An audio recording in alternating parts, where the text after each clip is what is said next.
नमस्ते, सुप्रभातम, विश्वशांतर्त्यम, शुभेच्छा. आजच्या कार्यक्रमात आपणा सर्वांचं मनापासून हार्दिक हार्दिक स्वागत. मित्रो, मागील भागात आपण मेंदू रहस्य भाग 2 पाहिला होता. मेंदूचं गुपित कशात आहे आणि मेंदूसाठी कोणत्या सूचना दिल्या की मेंदू कसा काम करतो याविषयी आपण माहिती पाहिलेली होती. आज आपण थोडासा वेगळा पण याशीच संलग्नित असा विषय पाहणार आहोत आणि विषयाचं नाव आहे एसोस टेक्निक. तुम्ही म्हणाल की हा एसोस नेमका शब्द जर्मनमधून घेतला, फ्रेंचमधून घेतला, इंग्रजीमधून घेतला, पुढे तुम्हाला कळणारच आहे तो कशातून घेतला. पण तसं काहीच नाही. एक टेक्निक आहे. पर्सनॅलिटी डेव्हलपमेंटसाठी आपल्याला अनेक टेक्निकचा वापर करावा लागतो. या टेक्निकच्या सहाय्यानं आपल्याला आपलं व्यक्तिमत्व चांगलं बनवता येतं. आपण आपल्या जीवनात यशस्वी होऊ शकतो. मात्र त्यासाठी काही तंत्रांची गरज असते, काही पद्धतींची गरज असते. मग तुमची विचार पद्धती असेल, तुमची आचार पद्धती असेल, तुमचं राहणीमान असेल, तुमचा पोशाख असेल, सर्व स्तरावरील मंडळींना याचा नेहमीच उपयोग होतो. आज आपण हे एसोस टेक्निक पाहणार आहोत. हे एसोस टेक्निक म्हणजे काय हे तुम्हाला मी शेवटी सांगणार आहे. पण या तंत्राचा वापर का करायचा हे पहिल्यांदा मी सांगेन. आपल्या सगळ्यांना माहीत आहे की मन वडाय वडाय उभ्या पिकातलं ढोर, असं बहिणाबाई चौधरी म्हणाल्या. खरंच आहे ते. आपलं मन क्षणभरात इथे असतं, क्षणभरात तिकडे जातं, चंचल असतं. तरी तरुण मुलांच्या पेक्षा, प्रौढ मुलांच्या पेक्षा लहान मुलं प्रचंड चंचल असतात. एका जाग्याला ते स्थिर बसतच नाहीयेत. या तंत्राचा उपयोग होणार आहे मन स्थिर करण्यासाठी. आपलं मन स्थिर झालं पाहिजे आणि मन जेव्हा स्थिर होईल ना, तेव्हाच खऱ्या अर्थानं आपण यशस्वी व्यक्तिमत्व होऊ शकतो. आपलं व्यक्तिमत्व प्रभावी बनू शकतं. मग हे बनवण्यासाठी आपल्याला मन एकाग्र करणं गरजेचं आहे. मन एकाच गोष्टीवर शांतपणे लक्ष केंद्रित करून काम करायला हवं आहे. स्थिर ठेवायला हवं आहे मन. मग स्थिर का राहत नाहीये? तर त्याची काही कारणं आहेत. आपण अनेक वेळा पाहतो की आपलं मन ठिकाण्यावर नसतं. एखादी घटना घडते, एखादा प्रसंग घडतो आणि आपण अस्थिर होऊन जातो, अस्वस्थ होऊन जातो. आता काय करायचं, पुढे काय करायला हवं, यामुळे मी अस्वस्थ होऊन गेलेलो आहे, मला काही सुचेनासं झालेलं आहेत, असे काही विधानं ऐकायला मिळतात. वास्तविक पाहता मन स्थिर नसल्यामुळे तसं घडतं. तुम्ही एखादं काम करता आहात आणि मध्येच फोन आलेला आहे, काम तिथेच सोडता, फोनवर बोलता. अर्ध्या तासाने तुमच्या लक्षात येतं की आपलं ते काम विसरूनच गेलं, कारण तिकडे तुमचं दुर्लक्ष झालेलं असतं. तुम्ही एखाद्याशी बोलता आहात, मध्येच फोन येतो, त्याच्याशी तुमचं बोलणं थांबतं आणि मग नंतर त्याला विचारता, आपण काय बरं बोलत होतो? समोरचा मनुष्य कपाळावर हात मारून घेतो. आता हे एवढं सुद्धा परत सांगावं लागतं म्हणजे अवघड झालं. अशा कितीतरी घटना आहेत छोट्या मोठ्या व्यावहारिक जीवनातल्या की ज्यामुळं मन स्थिर नसल्यामुळं या गोष्टी घडतात.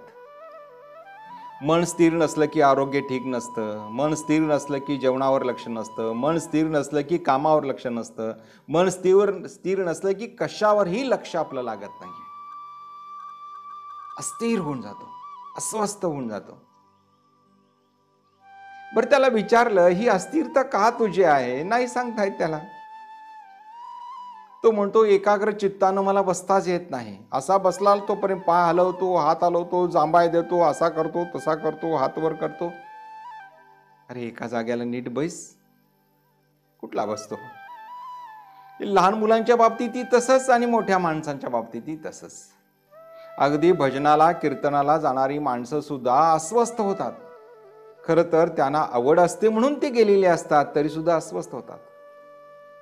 आता हे सारं लक्षात आल्यानंतर हे माझा जो आत्मसंवाद आहे हा आत्मसंवाद पूर्वी मी 1 तास करायचो, मग 40 मिनिटावर आला, नंतर 30 मिनिटावर आला. आता तर मला वाटतं की हा 15-20 मिनिटातच संपवावा. कारण इतका वेळ एकाग्र चित्तानं ते ऐकलं पाहिजे ना. जसं एकाग्र चित्तानं मी बोलतो तसं तुम्ही एकाग्र चित्तानं ऐकलं पाहिजेत. पण ही एकाग्रता नाहीशी झाली, मन स्थिर राहण्याची प्रक्रिया नाहीशी झाली. मग का स्थिर नाही हे मन? तर मन वडाय वडाय उभ्या पिकातलं ढोर. क्षणभंगूर गोष्टींच्याकडे ते लक्ष द्यायला लागतं, फुलपाखरांसारखं फिरायला लागतं आणि मग ते चंचल झालं. त्याला काही कळायला मार्ग नाही. नेमकं आपण काय करावं हे समजायला मार्ग नाही. बाप म्हणतो अरे अभ्यास कर अभ्यास कर, पोरगा म्हणतो अभ्यासातच लक्ष आहे, पण एकाग्र व्हायलाच तयार नाहीये.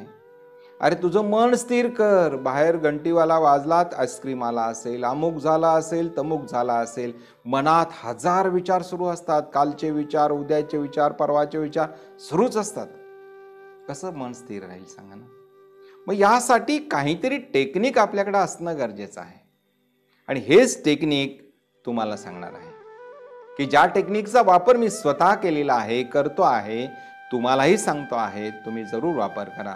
तुम्ही विद्यार्थी असा, शिक्षक असा, अगर कोणीही असा, उद्योगपती असा, कोणी असा, एक अत्यंत चांगली पर्सनॅलिटी आपली असली पाहिजे, अत्यंत चांगलं उमद व्यक्तिमत्व असलं पाहिजे, चैतन्यशील व्यक्तिमत्व असलं पाहिजे, आपली बुद्धिमत्ता शार्प असली पाहिजेत, एखादी गोष्ट सांगितल्यानंतर आपल्याला समजून घेता आली पाहिजेत.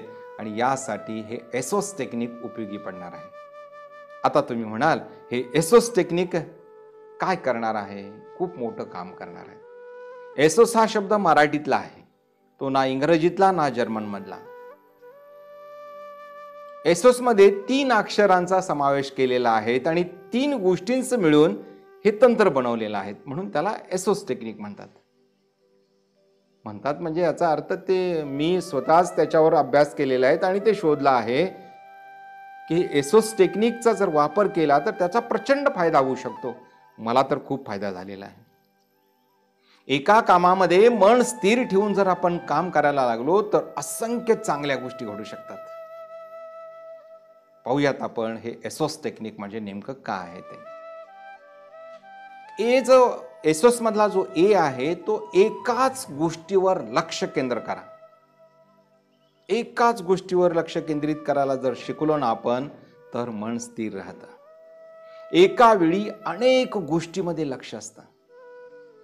जसं कधी आपण कुठेतरी वस्तू घ्यायला जातो आणि ती वस्तू घेत असताना आपण तशाच अनेक वस्तू आपल्याला पाहायला मिळतात. ही घेऊ की ती घेऊ, हे बरोबर की ते बरोबर, हे चूक की हे चांगलं. आपण या संभ्रमात पडतो आणि त्या दुकानातून काहीच न घेता आपण बाहेर पडतो, कारण एसोस टेक्निकचा अभाव असतो. मग काय सांगतं हे एसोस टेक्निक मधला ए? पहिला ए सांगतो एकाच गोष्टीवर लक्ष केंद्रित करा. तुमचं लक्ष एकाच गोष्टीवर केंद्रित पाहिजे. तुम्ही जे काम करता त्याच कामावर तुमचा फोकस असला पाहिजे. मध्यंतरी अनेक लोकांनी याबद्दल वेगवेगळा अभ्यास केलात आणि मग काही मानसशास्त्रीय सिद्धांत मांडले गेले. मल्टी फोकसिंग सिस्टीम आपली असली पाहिजे असा एक विचार आला. ठीक आहे, मल्टी फोकसिंग सिस्टीम असावी, पण जेव्हा तुमचं मन स्थिर असेल तर असावी. मन स्थिर नसेल तर तुम्ही एकाच गोष्टीवर लक्ष केंद्रित करा. तुम्हाला स्पर्धा परीक्षा देऊन स्पर्धा परीक्षेत उत्तुंग यश प्राप्त करायचं असेल तर तुम्ही त्यावर फोकस करा. तुम्हाला मोठा माणूस बनायचा असेल तर त्या गोष्टीवर तुम्ही फोकस करा. तुम्हाला उत्तम शिक्षक बनायचं असेल तर अध्यापनावर लक्ष करा. तुम्हाला चांगला माणूस बनायचा असेल तर तुमच्या आतल्या वाईट गोष्टी काढून टाकून चांगल्या गोष्टीवर फोकस करा. पण एका वेळी एकाच गोष्टीवर लक्ष द्या. काही माणसं म्हणतात एका वेळी मी 3-4 कामं करतो, पण नाही, त्याची विभागणी होते, ते डायव्हर्जन होतं आणि त्याच्यामुळे मुख्य लक्ष लागत नाही. जसं बहिर्गोल भिंगातून सूर्याची किरणं आरपार जातात आणि ती आरपार गेल्यानंतर एका ठिकाणी ती फोकस होतात आणि ती फोकस झाल्यानंतर तिथे ज्वाला तयार होते, अग्नी तयार होतो, कारण ते एकत्रित आले असतात. मन स्थिर राहण्यासाठी हे पहिलं तंत्र आत्मसात करणं फार गरजेचं आहे. यानं काय काय घडू शकतं? तुम्ही डोळे बंद करून नुसता दीर्घ श्वास घेतलात आणि तुमचं मन केंद्रित केलं, एकत्रित केलं, तर तुम्हाला खूप चमत्कारिक फायदे पाहायला मिळतील, स्वतःच्या बाबतीत आणि इतरांच्या बाबतीत सुद्धा. म्हणजे तेवढी शक्ती प्राप्त होते, तेवढी ताकद प्राप्त होते. म्हणून एकाच गोष्टीवर लक्ष केंद्रित करण्याचा प्रयत्न करा. विशेष करून माझ्या लहान मुलांच्या पालकांना मी सांगेन, मुलांच्या बाबतीत विशेष दृष्टिकोनातून त्याकडे लक्ष द्या. एकाच गोष्टीवर तो लक्ष देतो का? किती वेळ लक्ष देतो? मग लक्ष देत असताना तो कसा देतो, कोणत्या पद्धतीने देतो, हे तुम्ही जरूर पहा आणि त्याला एकाच गोष्टीवर फोकस करायला शिकवा. ए म्हणजे एकाच गोष्टीवर लक्ष केंद्रित करणे. सो म्हणजे सोशल मीडियापासून दूर राहा. सगळ्यात अलीकडे एक संशोधन झालेलं आहे. त्या संशोधनात असं सांगितलं गेलं, सोशल मीडियामध्ये ज्या प्रमाणात माणसं उतरली गेली, त्यामुळे सोशल मीडियामध्ये बदल झाला नाही, माणसामध्ये बदल झाला. अस्वस्थ झाला, अस्थिर झाला. सकाळी उठल्यानंतर मी फोन बघणार नाही अशी प्रतिज्ञा करा आणि मग झोपा. रात्री झोपण्यापूर्वी मी फोन बघणार नाही तसं म्हणा आणि मग झोपा. शांत झोप लागेल. रात्रीच्या झोपेची सुरुवात फोननं आणि सकाळच्या दिवसाची सुरुवात फोननं. सोशल मीडियाच्या या वापरामुळे लोकांची मनं अस्थिर झालेली आहेत, एकाग्रता निघून गेलेली आहे आणि माणसाला काय करावं समजेनासं झालेलं आहे. मग तुम्हाला ही एकाग्रता मिळवायची असेल, तुमचं मन जास्तीत जास्त एकाग्र करून ध्येय साध्य करायचं असेल, सोशल मीडियापासून बाजूला व्हा. वापरा तुम्ही.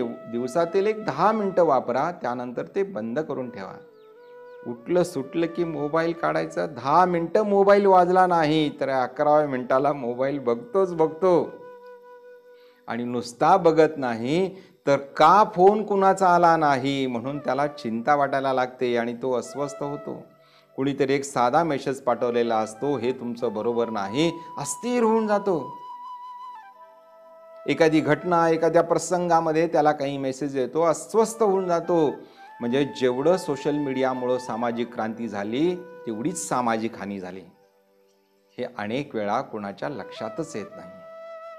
म्हणून माझी विनंती असेल की सोशल मीडियापासून दूर राहण्याचं जर तंत्र आत्मसात केलं तर मन स्थिर राहील. तुमचं मन अस्वस्थ होणार नाही. आणि एकदा का मन स्थिर राहिलं तर तुम्ही जे मनात ठरवलेलं आहे ना, ते ध्येय प्राप्त करू शकता. तुम्ही प्रयोग तरी करून पहा. कारण जसा मी सोशल मीडियापासून बाजूला झालो, मग हे व्हॉट्सअप असेल, बाकी सगळ्या गोष्टी असतील, इंस्टाग्राम असेल, फेसबुक असेल, ट्विटर असेल, खूप शांतपणे मला जीवन जगता आलं. कारण या सगळ्यामुळे आपण अस्वस्थ होतो. कुणाचं काय कॉपी पेस्ट फॉरवर्ड, वैताग घेऊन जातो या गोष्टीचा. मन कसं फोकस होणार? तुमचं मन कसं स्थिर होणार? सांगा बरं. नाही होणार. म्हणून तुम्हाला सोशल मीडियापासून 4 हात दूर राहायला पाहिजेत, असं हे तंत्र सांगतं.